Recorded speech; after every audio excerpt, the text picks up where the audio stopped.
जो दूर रहकर भी पास हो वो अपना, और जो पास रहकर भी दूर हो वो पराया। एक चाहत होती है अपनों के साथ जीने की, वरना पता तो हमें भी है कि मरना अकेले ही है। 1 मिनट लगता है रिश्तों का मजाक उड़ाने में, और सारी उम्र बीत जाती है एक रिश्ते को बनाने में। मित्रता एवं रिश्तेदारी सम्मान की नहीं, भाव की भूखी होती है। बशर्ते लगाव दिल से होना चाहिए, दिमाग से नहीं।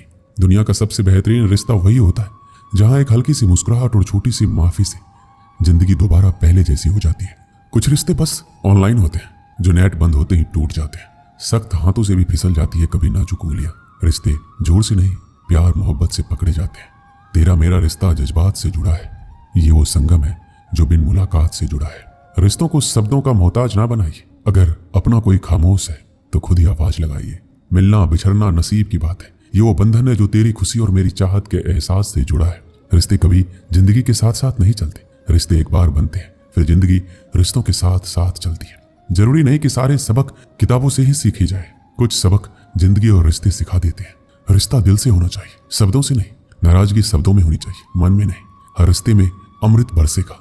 शर्त इतनी है, शरारतें करो पर साजिशें नहीं। कुछ लोग पिघलकर मोम की तरह रिश्ते बनाते हैं, और कुछ लोग आग बनकर उन्हें जलाते ही जाते हैं।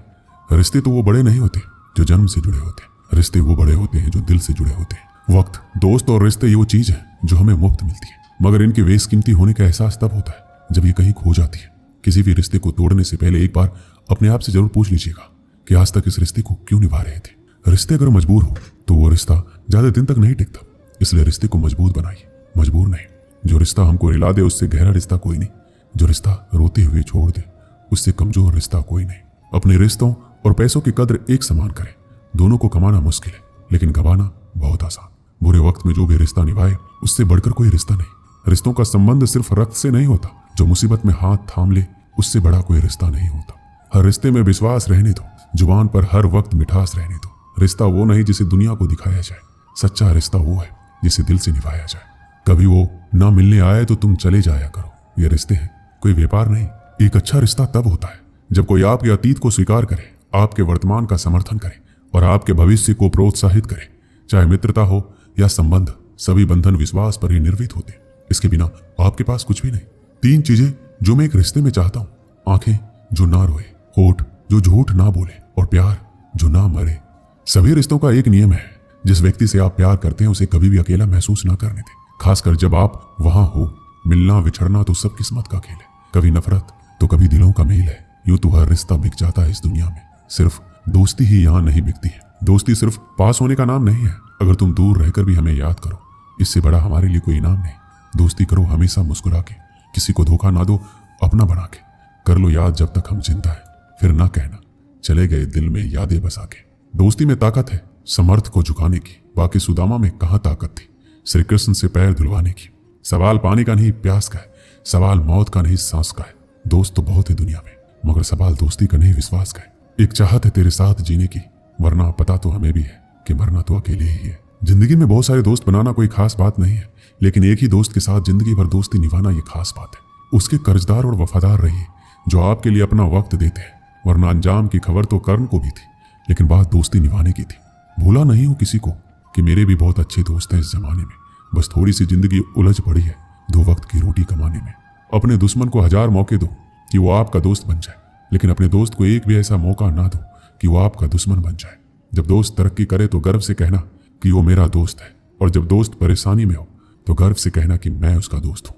एक सच्चा दोस्त कभी आपके रास्ते में नहीं आता जब तक कि आप गलत रास्ते पे ना जा रहे हो। कौन कहता है कि दोस्ती बराबरी में होती है? सच तो ये है, दोस्ती में सब बराबर होते हैं। अनुभव कहता है कि एक वफादार दोस्त 1000 रिश्तेदारों से बेहतर होता है। एक दोस्त के साथ अंधेरे में चलना अकेले रोशनी में चलने से कहीं बेहतर है। हमारा उठना बैठना उन दोस्तों के साथ है जिन्होंने ना कभी परखा ना कभी धोखा दिया। एक सच्चा दोस्त हमारे जीवन में कई रिश्तों की कमी को पूरा कर देता है। ऐसे में हमारा भी ये दायित्व है कि हम भी अपने दोस्त के साथ हमेशा कंधे से कंधे मिलाकर खड़े रहें। दोस्ती की गाड़ी में 2 पहिए होते हैं, और एक भी पहिया अगर रास्ते से भटकता है तो इस गाड़ी को टूटने में वक्त नहीं लगता। इसीलिए आप किसी भी हाल में अपनी दोस्ती के गाड़ी के दोनों पहियों को संभाल कर रखिए। अगर आपकी दोस्ती में कोई भी छोटी मोटी गलतफहमी भी आती है तो भी अपने दोस्त को रूठ कर जाने मत दीजिए। एक आदमी मंदिर में सेवक था, उसका काम मंदिर की साफ सफाई करना था। भक्तों और श्रद्धालुओं द्वारा दिए गए दान में से थोड़ा बहुत उसे मंदिर के पुजारी द्वारा दे दिया जाता। इसी से उसका गुजर बसर चल रहा था। वो अपनी जिंदगी से बहुत परेशान और दुखी था। मंदिर में काम करते करते वह दिन भर अपनी जिंदगी को लेकर शिकायतें करता रहता। एक दिन शिकायत करते हुए भगवान से बोला, भगवान जी, आपकी जिंदगी कितनी आसान है, आपको बस एक जगह आराम से खड़े रहना होता है। मेरी जिंदगी को देखो, कितनी कठिन जिंदगी जी रहा हूं मैं। दिन भर कड़ी मेहनत करता हूं, तब 2 रोटी नसीब हो पाती है। काश मेरी जिंदगी भी आपकी तरह होती। उसकी बात सुनकर भगवान बोले, तुम जैसा सोच रहे हो वैसा नहीं है। मेरी जगह रहना बिल्कुल आसान नहीं है। मुझे बहुत सारी चीजें देखनी पड़ती है, बहुत सी व्यवस्थाएं करनी पड़ती है। यह हर किसी के बस की बात नहीं है। मंदिर का सेवक बोला, भगवान जी, कैसी बात कर रहे हैं आपका काम आसान ही तो है। आपकी तरह मैं भी दिन भर खड़े रह सकता हूँ, इसमें कौन सी बड़ी बात है। भगवान बोले, तुम नहीं कर पाओगे, इस काम में बहुत धैर्य की आवश्यकता पड़ती है। मंदिर का सेवक जिद करने लगा, मैं जरूर कर पाऊंगा, आप मुझे एक दिन अपनी जिंदगी जीने दीजिए, आप जैसा बताएंगे मैं वैसा ही करूंगा। उसकी जिद के आगे भगवान मान गए और बोले, ठीक है, आज पूरा दिन तुम मेरी जिंदगी जियो, मैं तुम्हारी जिंदगी जीता हूं, लेकिन मेरी जिंदगी जीने के लिए तुम्हें कुछ शर्तें माननी होगी। सेवक बोला, मैं हर शर्त मानने को तैयार हूं भगवान जी। ध्यान से सुनो, मंदिर में दिन भर बहुत से लोग आएंगे, तुमसे बहुत कुछ कहेंगे, कुछ तुम्हें अच्छा बोलेंगे, कुछ बुरा। तुम्हें हर किसी की बात चुपचाप एक जगह मूर्ति की तरह खड़े रहकर धैर्य के साथ सुननी है और उन पर कोई प्रतिक्रिया नहीं देनी है। सेवक मान गया। भगवान और उसने अपनी जिंदगी एक दिन के लिए आपस में बदल ली। सेवक भगवान की जगह मूर्ति बनकर खड़ा हो गया। भगवान मंदिर की साफ सफाई का काम निपटा कर वहां से चले गए। कुछ समय बीतने के बाद मंदिर में एक धनी व्यापारी आया। भगवान से प्रार्थना करते हुए बोला, भगवान जी, मैं एक नई फैक्ट्री डाल रहा हूं, मुझे आशीर्वाद दीजिए कि यह फैक्ट्री अच्छी तरह से चले और मैं इससे अच्छा मुनाफा कमाऊं। प्रार्थना करने के बाद वह प्रणाम के लिए नीचे झुका तो उसका बटुआ गिर गया। जब वहां से जाने लगा तो भगवान की जगह खड़े मंदिर के सेवक का मन हुआ कि उसे बता दे उसका बटुआ गिर गया, लेकिन शर्त के अनुसार उसे चुप रहना था, इसलिए वह कुछ नहीं बोला, खामोश खड़ा रहा। इसके बाद एक गरीब आदमी वहां आया और भगवान से बोला, भगवान जी, बहुत गरीबी में जीवन काट रहा हूं, परिवार का पेट पालना है, माँ की दवाई की व्यवस्था करनी है, समझ नहीं पा रहा हूं इतना सब कुछ कैसे करूं। आज देखो मेरे पास बस 1 रुपया है, इससे मैं क्या कर पाऊंगा। आप ही कुछ चमत्कार करो, मेरे लिए धन की व्यवस्था कर दो। प्रार्थना करने के बाद जैसे ही वह जाने को हुआ, उसे नीचे गिरा व्यापारी का बटुआ दिखाई दिया। उसने बटुआ उठा लिया और भगवान को धन्यवाद देते हुए बोला, भगवान जी, आप धन्य हैं, आपने मेरी प्रार्थना इतनी जल्दी सुन ली। इन पैसों से मेरा परिवार कुछ दिन भोजन कर सकता है, माँ की दवाई की भी व्यवस्था हो जाएगी। भगवान को धन्यवाद देकर वहां से जाने लगा। तब भगवान बने मंदिर के सेवक का मन हुआ कि उसे बता दे कि वह बटुआ तो व्यापारी का है, उसे मैंने नहीं दिया, वो जो कर रहा है वह चोरी है। लेकिन वह चुप रहने के लिए विवश था, इसलिए मन मारकर चुपचाप खड़ा रहा। मंदिर में आने वाला तीसरा व्यक्ति एक नाविक था। वह 15 दिन के लिए समुद्री यात्रा पर जा रहा था।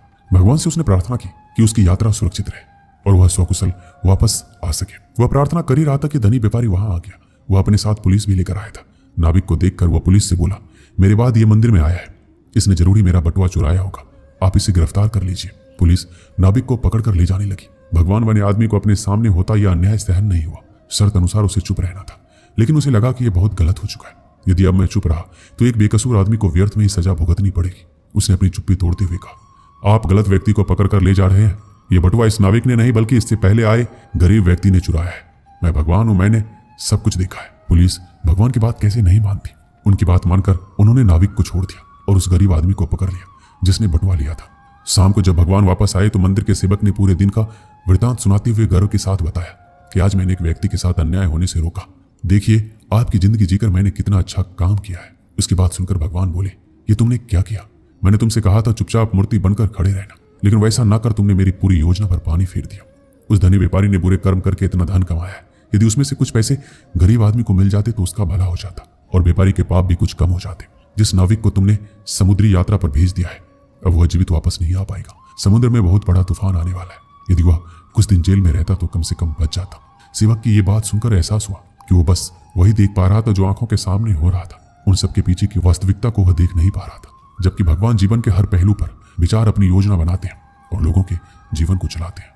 इस कहानी से हमें क्या सीख मिलती है? हम सब भी भगवान की योजनाओं को समझ नहीं पाते। जब हमारे साथ कुछ गलत हो रहा होता है या हमारे हिसाब से कुछ नहीं हो रहा होता है तो अपना धैर्य खोकर हम भगवान को दोष देने लगते हैं। हम ये समझ नहीं पाते हैं कि इन सब के पीछे भगवान का कोई ना कोई योजना छुपी हुई है। ऐसे समय में हमें भगवान पर विश्वास रखकर धैर्य करने की आवश्यकता है। इसलिए चिंता ना करें। यदि आपकी मर्जी से कुछ नहीं हो रहा है तो इसका अर्थ है कि वह भगवान की मर्जी से हो रहा है, और भले ही देर से सही, भगवान की मर्जी से सब अच्छा ही होता है।